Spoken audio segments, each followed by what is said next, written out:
Oi pessoal, tudo bem? Ralph Peter com vocês novamente, programa Livros em Revista, que vai ao ar toda quarta-feira às 19 horas pela nossa BCC Television, Bola, Cebola, Cebola Television, que sempre tem o firme propósito de levar até vocês um bom entretenimento e um elevadíssimo teor de cultura, como naturalmente acontecerá dentro de alguns minutinhos. Nós temos aqui ao meu lado direito uma figura célebre, muito laureada e que hoje está cumprindo 60 anos de idade. Você pensou que eu não sabia? É isso mesmo. Receba os nossos parabéns. Obrigada. Esfuziantes e que você tenha uma vida longa e o tempo que for determinado a você, com bastante saúde. Muito obrigada. Com bastante saúde e bastante profícua, né? Para que você continue a brindar o público infanto-juvenil só, né? Juvenil, basicamente juvenil. Juvenil com as suas escritas. Antes de passar direto para ela, oficialmente, né? Eu quero agradecer novamente os trabalhos técnicos dessa turma maravilhosa, Betânia, Luciana, Márcio e Quetais, que sem eles nós não estaríamos aí perpassando as maquinetas maravilhosas que vocês têm. Agradecer também a Maria Estela Guedes, que a partir do seu site www.iagora.com e agora também no Facebook, que é stella.guedes.56, vocês a veem também. A Maria Estela Guedes nos insere em todo o universo lusófono a partir de Lisboa. Uma mulher sensacional que merece ser vista. E quero agradecer também a jornalista Tatiana Bandeira, que acho que é tatiana.bandeira@gmail.com. Não é Gmail, né? Isso. Gmail.com. Eu esqueci de escrever aqui, mas deve ser isso mesmo. Pessoal, Márcia Kupstas, professora de língua portuguesa e literatura pela USP. 31 anos de carreira. Olha, é incrível, 165 livros escritos.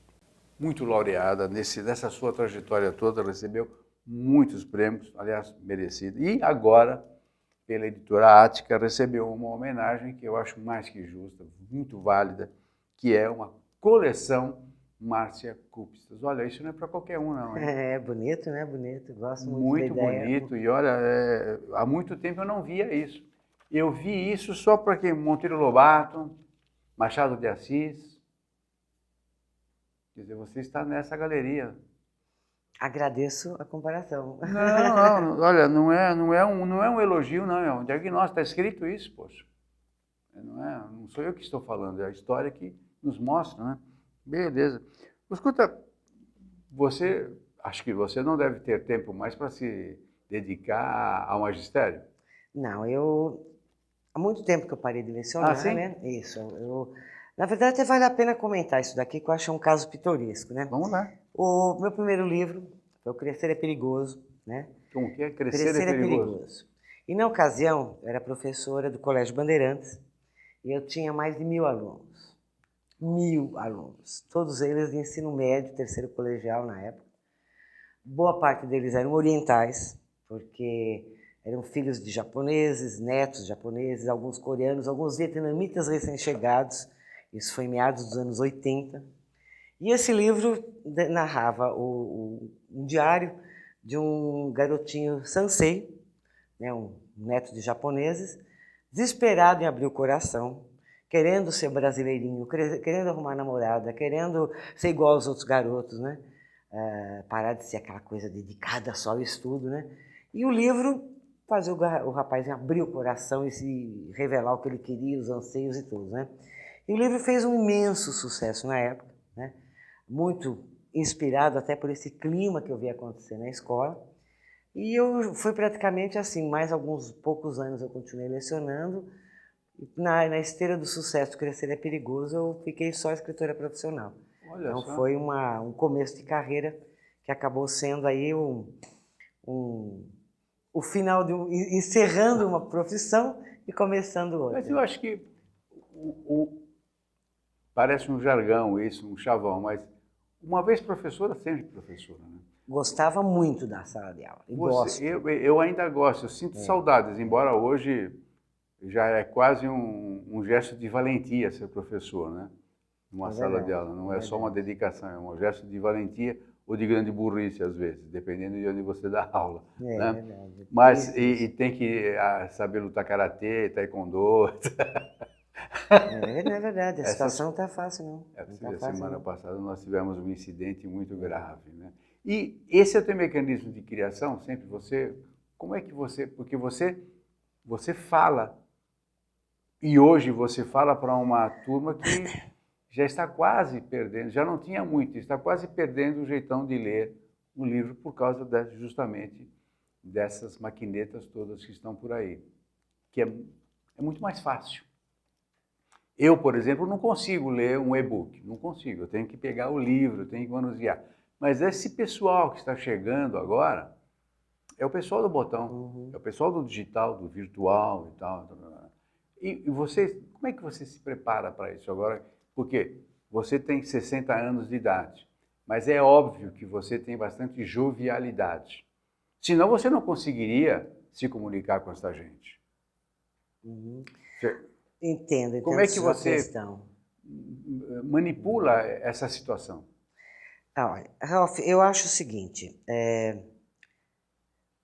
o Marcos Rey, uma vez, que é um grande escritor maravilhoso, que trabalhou muito, inclusive, com a literatura juvenil, ele uma vez me falou o seguinte, que não existe nada mais antigo do que gíria. Então, a questão, na verdade, não é o se antenar com o jovem, ou o tentar dialogar com o jovem no nível da frase do último momento. Mas é a capacidade de você retratar sentimentos e sensações daquela fase da adolescência com extrema credibilidade. Se o jovem se sente representado naquilo, não é porque tem uma gíria da moda. Não é porque alguém está querendo falar, oi, eu sou fulaninha, eu sou engraçadinha, eu sou sua amiguinha. Eu não sou amiguinha do meu leitor. Eu sou alguém que está criando personagens que ele pode se identificar. E a partir da hora que ele se identifique com o personagem e pelas situações que esse personagem está passando, ele vai transcender, ele vai entender que são coisas que ele sente também. Né? Então, eu acho que, na verdade, a função da boa literatura é criar personagens verossímeis, é representar o mundo com o que poderia ser. E aí deixa de ser a gíria da moda, o antenadinho. Né? Os livros se tornam perenes. Né? Então, eles acabam permanecendo, seja o que eu Crescer é Perigoso, que tem 30 anos, seja um livro que estou lançando o ano passado, né? Eles continuam sendo instigantes, porque eles vão representar situações e personagens que o leitor vai se identificar. Quer dizer, o Crescer é Perigoso continua... continua sendo porque lido, adotado. Nesse caso é atemporal, porque se ele retrata Continua sendo... às vezes tem gente que me acha em Facebook, que leu meu livro, que hoje tem 40 anos, que leu quando tinha 14, 15, que hoje já é pai de adolescente, e que o filho lê e gosta, e que o filho... Entendeu? A coisa transcende a questão da linguagem do momento, né? Eu acho que quando você consegue isso, você extrapola o que é essa questão o livro envelhecer. O livro não vai envelhecer, né? Porque ele vai superar a palavra, ele vai superar uma gíria, superar uma coisa de momento, né? A gíria passa, né? A gíria passa. E o sentido do livro fica, né? Sim, se você consegue criar personagens que naquela vivência adolescente estão realmente representando sentimentos e sensações muito importantes, aquele personagem vai ser visceral e vai ficar. Então você não revisa o teu livro? Você não reviso, até por conta de coisas que... Veja bem, Monteiro Lobato revisava sempre, né? Não houve... todos os escritores que falam, principalmente com público assim, adolescente, público direto, está sempre revisando, né? Mas aquela revisão que no fundo é mais uma questão de facilitador de leitura, né? Por exemplo, se eu coloco uma questão uma história que eu escrevi no começo dos anos 80, em que a personagem tinha que procurar um orelhão para fazer uma ligação de emergência para a família, hoje eu posso criar a mesma trama com o celular dela que não tem sinal, ou que descarregou a bateria. Entendeu? Eu posso criar a mesma trama. Olha, eu preciso falar lá em casa e eu não acho um orelhão. Olha, eu preciso falar lá em casa e o celular descarregou. Você falou de orelhão. Ontem eu vi uma cena, é pena que eu não tenho talento para tirar uma fotografia na hora e tal. Mas eu vi um menininho, devia ter acho que uns 4 anos, e a mãe dando para ele o fone de um orelhão. Quer dizer, a antítese do negócio. Sim, sim. Porque mais um garotinho, né? E ele tentava falar, e um orelhão, gente, porque era uma coisa em extinção, né? Sim, sabe, Não existe. não, tantas coisas que a gente fala hoje que o pessoal mais jovem fica te olhando Por exemplo, assim, né? bonde. Bom, Tem, bonde, então... tem algum bonde nos teus livros? já em São Paulo não tem... desde os Eu meus... andei. Mas aí meus personagens já não andaram desde o começo. Mas, por exemplo, a gente costuma usar até como gíria, né? Vira o disco. Mas que disco? Não, Que caiu, disco é isso? Caiu a ficha, então. Caiu a ficha. Caiu... Que ficha, então? Já que falamos de orelhão, que ficha é essa, né? Então são gírias que permanecem. Até bem pouco tempo entrou o cartão, né?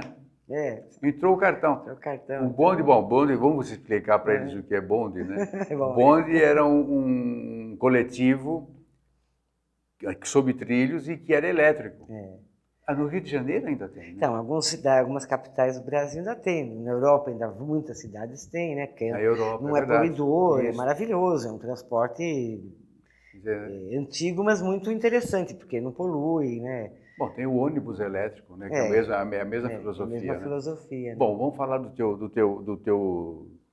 deste aqui, que é o que eu li, que eu fiquei impressionado, como todos os outros, mas esse aqui, sabe o que me chamou a atenção desse teu livro, sem querer dar um spoiler aqui? Está na moda, né, essa palavra, sim, spoiler. Sim, spoiler. Esse é outro, né, agora, né? A gíria do momento. Esse aqui, quem quer ficar, quem quer partir. Que é o dia a dia também dos coroas como nós, assim. Porque, fala do livro, senão eu vou acabar falando do livro. O Quem Quer Ficar, Quem Quer Partir foi o 10º livro da coleção Márcia Kupstas, né? Saiu o final do ano passado, começo desse ano, encerrando esse projeto. São 10 volumes da coleção da editora Ática, né? Que, por sinal, só um parênteses, está muito bem impresso. Está muito, está linda, Nossa, linda. Tá fantástico. Sabe, o trabalho olha, eu amei o trabalho de edição. Muito bom, eu acho que as ilustrações estão incríveis. É um negócio que dignificou o o teu nome. O trabalho do papel está incrível, sabe? Sabe, desde os detalhezinhos de vinhetas, a paginação, eu amei. Até a orelha tá legal. As orelhas. Que normalmente fica, né, todo desfeiçado, muito assim, gracioso. né? Eu realmente gostei muito. Muito né? bom, muito E esse bom. aqui foi o 10º, Parabéns. encerrando o ciclo da coleção Márcia Kupstas, né? E é um livro que era inédito, praticamente. Alguns outros livros, como eu falei, Crescer é Perigoso, foi um livro que saiu em 86, então ele inaugura a minha coleção. Esse daqui virou PS Teatro, Um Amigo no Escuro, foi lançado como livro, e foi um desafio, escrevi o tempo todo como diálogos, só diálogos. Então ele tem uma marcação teatral muito forte. Né? E foi teatralizado? Não? Foi no Rio de Janeiro, ganhou prêmio e tudo. Puxa vida.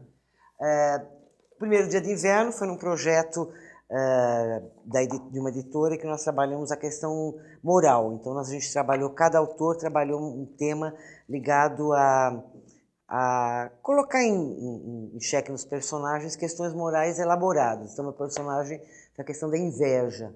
Né? O Primeiro Dia de Inverno é o garoto que chega um aluno novo, um garoto negro, que ainda mexe com preconceito e inveja, que tem um bicho de estimação extremamente estranho. O menino tem um lagarto de estimação. Né? E claro que todos os colegas ficam fascinados, né? E outro menino vai se remoendo de inveja, porque ele era o gostosão da classe, né? Estão fazendo sombra para ele. Exatamente. Então ele vai agir pela inveja. A história é bem interessante Muito legal, discutindo isso, né? Coragem Não Tem Cor, teve um outro título. Bem apropriado, né? Coragem Não Tem Cor, teve um outro título, mas eu revi, e trabalha muito essa questão também do preconceito, né? Uma pequena experiência que eu tive em uma outra escola de elite, né?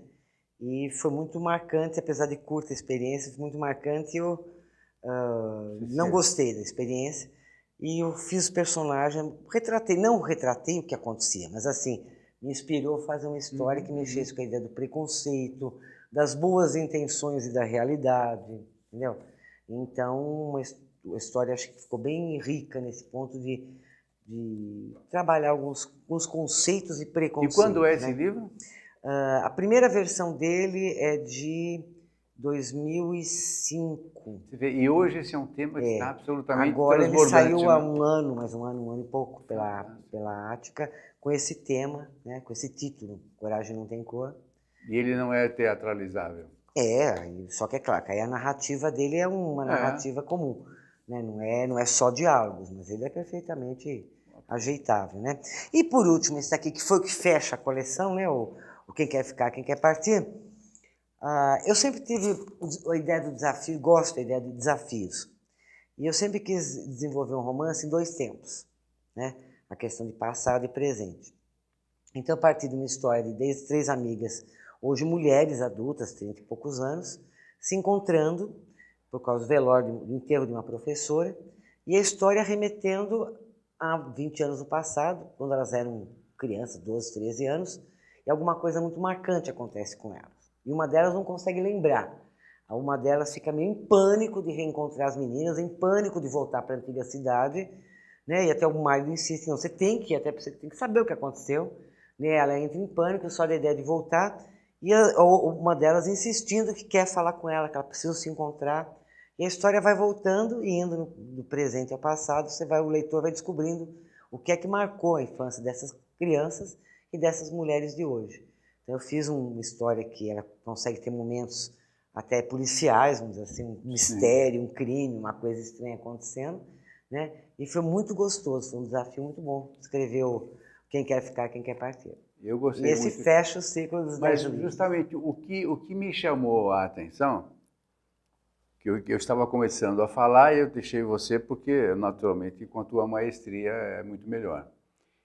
É que não é um livro para o jovem. Essa situação acontece a qualquer momento. Por exemplo, se eu pegar os meus colegas e fazer um almoço, um jantar do ex-alunos, todo ano tem um que morre, um que volta de cadeira de roda, um que vai de bengala e tal, não sei o quê. E é o que você retrata, apesar de não ser isso exatamente, mas são 3 pessoas que se revêem, depois acho que de 20 anos, Isso, por aí, né? Que se revêem. Tem lá um caso meio tenebroso, escondido embaixo de um tapete. Não dei spoiler.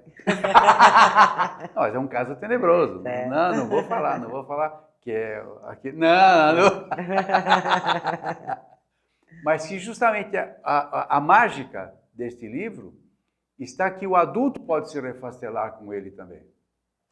É um entretenimento para o adulto. Foi essa a intenção? Ralph, eu nunca senti que a literatura juvenil tivesse que ter uma especificidade. Sabe? Eu acho que o livro que é publicado para o jovem, alguns cuidados que até são superficiais, vamos dizer assim. Então, eu, por exemplo, de um modo geral, evito a gíria muito marcada, até por uma questão de que o livro envelhece, como também a gratuidade de um palavrão, já que de repente o livro vai ser adotado na escola, isso vai incomodar um pai ou um professor, e às vezes vai afastar o leitor de um livro que pode ter muito a oferecer, por causa de um palavrão em uma página, o livro é rechaçado da biblioteca, quando ele discute uma questão moral muito mais intensa. Se o diretor se invocar, por exemplo. Exatamente. Então, já há muito tempo que eu estou evitando o cutucar por bobagem. Eu acho que eu procuro temas densos, fortes, importantes, significativos para o leitor, que não tem necessariamente nenhum vínculo de, olha, ele vai ser um livro para a escola X ou para o adolescente Y. Né? São livros que eu procuro fazer bem escritos, com personagens densos e ricos, e que estão publicados por editoras que trabalham mais com o público ligado às escolas por uma questão de mercado, né? Mas que não tem nenhuma forma, que tem plena possibilidade de serem lidos para qualquer leitor. Né? Te passa pela cabeça fazer um só para adulto, uma ficção? Já fiz e quase enlouqueci, quase me matou. Por quê? Porque 600 páginas de livro não é mole. 600 claro. páginas? Se você vai fazer um livro adulto, ele tem que ser digno do nome, né? De terror ainda, a maneira de Stephen King, um trabalho de pesquisa monstruoso, sabe? Engordei quase 20 quilos um ano, né? Enlouqueci praticamente, que eu ficava em tudo que era pesquisa de sites sobre bruxas, vampiros, demonologia. Mas editou o livro? Não? Foi publicado e graças a todos os deuses ele não Qual é o está nome? mais nos catálogos. Não está mais. Porque realmente foi uma experiência muito importante, muito rica, mas extremamente desgastante. E não vai mais. Olha, eu cheguei não precisa ser terror, né? Eu cheguei a mexer um pouco no livro, cheguei a pensar em rever, mas eu deixei no seu espaço. Teve seu momento, né? Eu acho que, na verdade, nada me impede de trabalhar outros temas, outros gêneros. O teu talento extrapola isso naturalmente. Eu estou indo para Portugal para escrever um livro. Isso eu tenho certeza. Logo, ares portugueses haverão de abrir a cachola. Mês que vem eu viajo para Portugal, vou ficar 6 meses lá. E foi muito curioso, viu, Ralph? Porque eu vou falar isso daqui, vão falar que eu sou escritor mentiroso, mas o livro pediu para ser escrito lá. Tá brincando? Olha. Eu já tinha escrito metade do livro, aqui ambientado em São Paulo. A personagem começa adolescente, depois ela vai ficar mais chegada à idade adulta. Já muitas situações desenvolvidas, estava no momento que eu já comecei a fazer pesquisas aqui em São Paulo e com a ideia de ir para Portugal, já mais ou menos me encaminhando até para outro livro que eu queria escrever. E ele daqui a pouco insinuava e caía, por que não pode ser escrito? Insinuava o personagem X, né? E acontecia de eu achar que a situação dá. Aqui, não, mas isso aqui também existe em Portugal. Não, mas isso... Aí eu ia fazer uma pesquisa na internet e descobria que tal coisa podia ser só mudar. Se encaixava melhor. Podia mudar de outubro para abril o acontecimento e tudo bem, né? Então o livro está pedindo para ser escrito lá em Portugal. Então eu vou adaptar esse livro para lá. O livro pediu ou você achou um belo álibi para ele? Eu já queria escrever um outro livro, na verdade. Na verdade, eu já tinha uma outra ideia de outro livro. Esse daqui se insinuou mesmo. Ele foi uma coisinha insinuante mesmo. Foi uma corrente, uma egrégora interessante. Uma coisinha insinuante mesmo. E fala uma coisa, o teu mecanismo de criação, você é regrado ou você falou que engordou 20 quilos porque você caiu de cabeça e não abriu mais? Eu ia 8 horas por dia, sentada, comendo que nem uma louca. Isso que eu ia te perguntar, hoje você não faz mais isso. Não. Qual é o...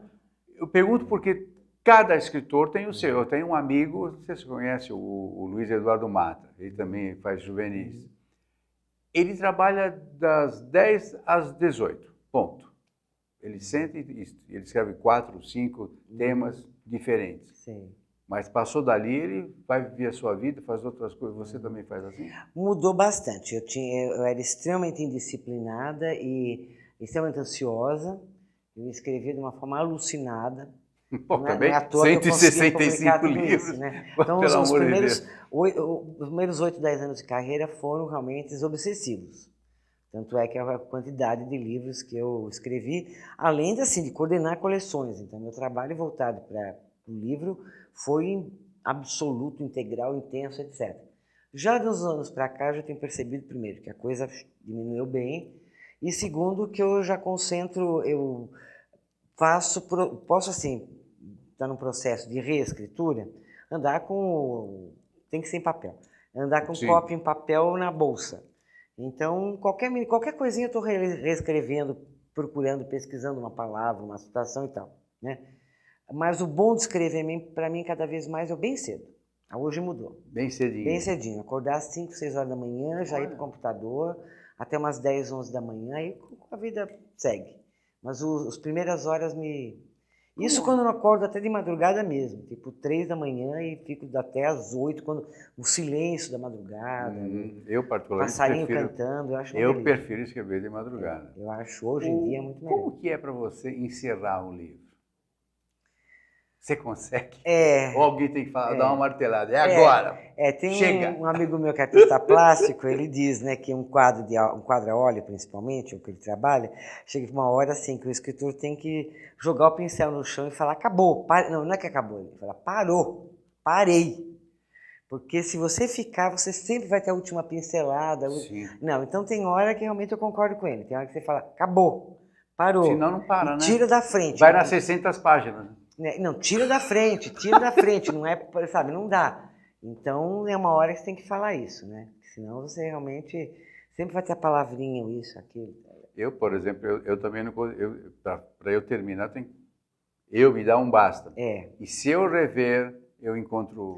eu sem mudo. Dúvida, sem eu brinco que eu falo, se eu ler o meu texto 3 vezes, eu corrijo 4. Não, mas eu acho que é normal, isso eu acho que é tranquilo, acho que faz parte do processo. É que tem hora que a gente realmente tem que falar. Tem que entregar o trabalho e tem que entregar o acabar. trabalho e encerrar. Garota, meus parabéns, receba os nossos parabéns pelos seus 60 anos, que você os comemore com todos aqueles que você ama e que você se mantenha assim, bastante saudável.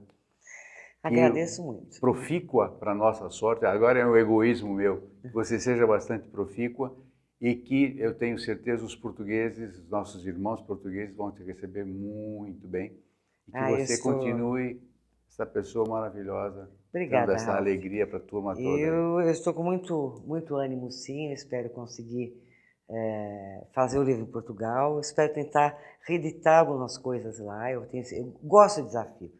Acho que conseguir levar algumas das minhas histórias para o português lusitano vai ser muito bom. Os nossos irmãos portugueses são muito sábios. E com certeza você será recebida de braços abertos, com olhos mercadológicos. Espero que sim. Não, com certeza. Pessoal, conversamos com Márcia Kupstas, que nos alegrou e que seguramente continuará a encantar as cabeças dos nossos jovens. Muito obrigado pela paciência, audiência. E até a próxima semana. Tchau, tchau.